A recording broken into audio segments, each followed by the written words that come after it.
Louvado seja o nosso Senhor Jesus Cristo, para sempre seja louvado. Sejam bem-vindos ao canal da comunidade. Hoje, 27º domingo do tempo comum. Vamos proclamar o Evangelho de São Mateus, capítulo 21, do versículo 33 ao 43. Mateus 21, do 33 ao 43. Em nome do Pai, do Filho e do Espírito Santo. Amém. Vinde, Espírito Santo, enchei os corações dos vossos fiéis e acendei neles o fogo do vosso amor. Enviai, Senhor, o vosso Espírito, e tudo será criado, e renovareis a face da terra. Oremos. Ó Deus, que instruíste os corações dos vossos fiéis com a luz do Espírito Santo, fazei que apreciemos retamente todas as coisas, segundo o mesmo Espírito, e gozemos sempre de sua consolação. Por Cristo, Senhor nosso. Amém. Finalmente, irmãos, fortalecei-vos no Senhor, pelo seu soberano poder. Revesti-vos da armadura de Deus, para que possais resistir às ciladas do demônio. Pois não é contra homens de carne e sangue que temos de lutar, mas contra os principados e potestades, contra os príncipes deste mundo tenebroso, contra as forças espirituais do mal espalhadas nos ares. Tomai, portanto, a armadura de Deus, para que possais resistir nos dias maus, e manter-vos inabaláveis no cumprimento do vosso dever. Ficai alerta, a cintura cingidos com a verdade, corpo vestido com a couraça da justiça e os pés calçados de prontidão, para anunciar o evangelho da paz. Sobretudo, embraçai o escudo da fé, com que possais apagar todos os dardos inflamados do maligno. Tomai, enfim, o capacete da salvação e a espada do Espírito, isto é, a palavra de Deus. Intensificai as vossas invocações e súplicas, orai em toda circunstância pelo Espírito, no qual perseverar a intensa vigília de súplica por todos os cristãos. Glória ao Pai, ao Filho e ao Espírito Santo, como era no princípio, agora e sempre. Amém. Proclamação do Evangelho de Jesus Cristo, segundo São Mateus. Glória a vós, Senhor. Ouvi outra parábola. Havia um pai de família que plantou uma vinha, cercou-a com uma sebe, cavou um lagar e edificou uma torre. Tendo arredado a lavradores, deixou o país. Vindo o tempo da colheita, enviou seus servos aos lavradores para recolher o produto de sua vinha. Mas os lavradores agarraram os servos, feriram um, mataram outro e apedrejaram o terceiro. Enviou outros servos em maior número que os primeiros e fizeram-lhes o mesmo. Enfim, enviou seu próprio filho, dizendo: hão de respeitar meu filho. Os lavradores, porém, vendo o filho, disseram uns aos outros: eis o herdeiro, matemo-lo, e teremos a sua herança. Lançaram-lhe as mãos, conduziram-no para fora da vinha e o assassinaram. Pois bem, quando voltar o senhor da vinha, que fará ele aqueles lavradores? Responderam: mandará matar sem piedade aqueles miseráveis, e arrendará sua vinha a outros lavradores, que lhe pagarão o produto em seu tempo. Jesus acrescentou: nunca lestes nas Escrituras? A pedra rejeitada pelos construtores tornou-se a pedra angular. Isto é obra do Senhor, e é admirável aos nossos olhos. Por isso vos digo: será tirado de vós o reino de Deus, e será dado a um povo que produzirá os frutos dele. Palavra da salvação. Glória a vós, Senhor.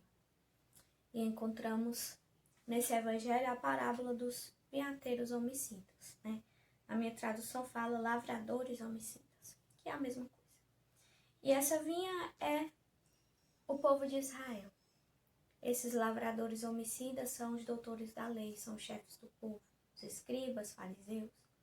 E Jesus aqui vem falar da sua própria paixão, o justo que foi perseguido por inveja desses chefes.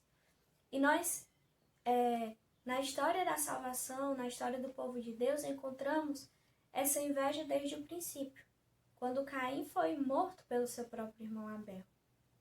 Encontramos na vida de José, José do Egito, que os irmãos, por inveja, queriam matá-lo, mas não matá-lo, mas venderam a mercadores.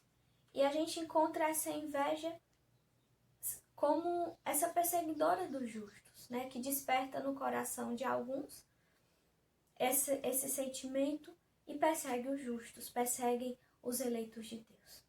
Existe essa eleição divina, Deus que escolhe. E muitas vezes o coração dos não eleitos, vamos dizer assim, é despertado esse sentimento de inveja, onde perseguem o justo, perseguem o eleito do Senhor, muitas vezes o caluniam, o maltratam e chegam ao ponto de matar. Mas é Deus quem nos escolhe. É Deus quem escolhe aqueles que Ele quer colocar a seu serviço. E, na verdade, meus irmãos, todos nós somos os eleitos do Senhor.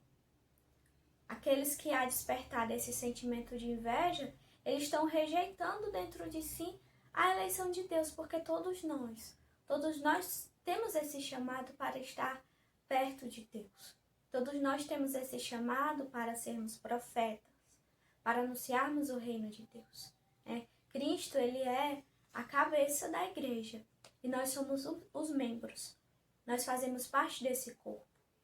E como membros do corpo, nem todo membro do corpo enxerga, nem todo membro do corpo fala, nem todo membro do corpo tem dedos para pegar, mas cada um tem a sua importância e juntos formam esse corpo. Assim também somos nós, assim também é a igreja. Cada um tem a sua importância, cada um tem o seu sentido, tem um porquê de existir. Cada um tem o seu dom. O dom que Deus deu a mim não deu a outro. Mas assim também o dom que Deus deu a você não deu a mim. E juntos nós formamos esse corpo, juntos nós nos completamos. E assim a gente vê que não há motivo para termos inveja. Porque cada um tem a sua importância. Assim como o olho tem a sua importância, assim como a boca, o ouvido tem a sua importância. E quando há falta de algum dos membros do corpo, dos órgãos do corpo, o corpo padece, o corpo sofre. Então, cada um de nós tem a sua importância com o dom que Deus deu. Jesus, como a cabeça dessa igreja, é o mais importante, né? É Ele quem nos conduz. É por Ele que nós somos igreja, é por Ele que nós somos povo de Deus. Mas cada um de nós temos a nossa importância, por mais simples que seja. E assim como os órgãos do corpo muitas vezes estão escondidos, tão pequenos, mas quando falta, quando está doente, prejudica o corpo, tem a sua falta, né? E assim também somos nós. Somos muitas vezes simples, pequenos, mas a igreja precisa de nós. A igreja precisa de você, precisa de mim. E não há por que invejarmos uns aos outros. Não há por que desejarmos o dom do irmão. Sejamos apenas aquilo que o Senhor quer. Façamos a nossa missão com o dom que o Senhor nos deu. E eu me lembro, lendo esse evangelho, me recordo de São Padre Pio, que ele foi perseguido por muitos membros da igreja, né? Pelos próprios membros da igreja. Padre Pio, um eleito do Senhor. E aí, eu assistindo o filme, vendo um padre que o perseguiu durante 50 anos. E aquele padre teve o coração endurecido e não conseguiu enxergar o dom de Deus no Padre Pio. Talvez despertado pela inveja, pela desconfiança e por tantos outros sentimentos.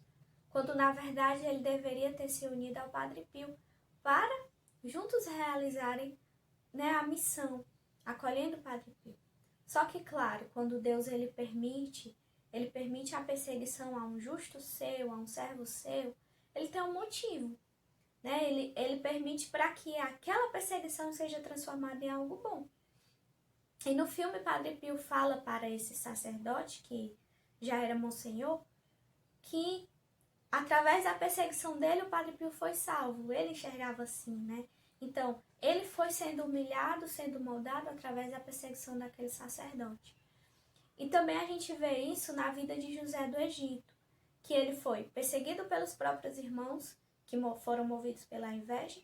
E, na verdade, quando os irmãos o venderam, estava se cumprindo o projeto de Deus, porque José foi parar no Egito. E aí, quando veio 7 anos de fome sobre a terra, José pôde salvar sua família, porque já era um governador. José ele pôde salvar sua família através disso. Foi por quê? Porque os irmãos o venderam, ele foi parar no Egito. E aí houve toda aquela história que nós conhecemos. Então, assim, quando acontece uma perseguição, se você hoje é perseguido por alguém, por alguma situação, alguma falta de entendimento de um irmão, saiba que Deus, ele tem um sentido para isso, né? Jesus, ele foi morto pela inveja dos chefes, dos sacerdotes, dos fariseus. Mas com a morte de Jesus veio a nossa salvação. Veio a sua salvação, veio a nossa libertação. Então Deus, ele permite isso por algum motivo. Claro que Deus não quer ver os seus sofrerem, mas existe a liberdade do homem. E Deus não vai contra essa liberdade, mas ele pega tudo isso e transforma em algo bom. E que nós, eu e você, não sejamos esses que perseguem os justos. Não sejamos esses a assassinar mais uma vez a Jesus, tendo inveja do nosso irmão. Não tenhamos inveja, mas possamos enxergar em nós esse corpo precioso. Você é um membro desse corpo, eu sou um membro. E juntos possamos sim seguir Jesus e não persegui-lo. Amar Jesus no outro. Possamos contemplar a eleição de Deus em cada um, vendo como é bonito. Deus que escolhe, Deus que dá o dom. E o dom não é nosso, o dom não é meu, o dom não é seu. O dom é de Deus. E é Ele que escolhe. E que o nosso coração possa se alegrar com a eleição de Deus. E não invejarmos o irmão. E não invejarmos o dom que Deus deu ao outro. Mas nos alegrarmos. Porque juntos fazemos parte desse corpo que é a igreja. Juntos, conduzidos por Cristo, que é a cabeça, fazemos parte e somos importantes. E somos preciosos para esse corpo que é a igreja. Louvado seja nosso Senhor Jesus Cristo, para sempre seja louvado. E peço a você que curta os nossos vídeos, que compartilhe, que nos ajude a divulgar o canal da comunidade para que esse momento de evangelização, de reflexão, chegue a outros corações, a outras pessoas que também precisam. Nos consagremos a Nossa Senhora. Ó minha Senhora, ó minha Mãe, eu me ofereço inteiramente toda a vós, e em prova da minha devoção para convosco, eu vos consagro nesta manhã os meus olhos, os meus ouvidos, a minha boca e o meu coração, inteiramente todo o meu ser, porque assim sou vossa incomparável Mãe. Guardai-me e defendei-me como coisa e propriedade vossa. Amém. Em nome do Pai, do Filho e do Espírito Santo. Amém.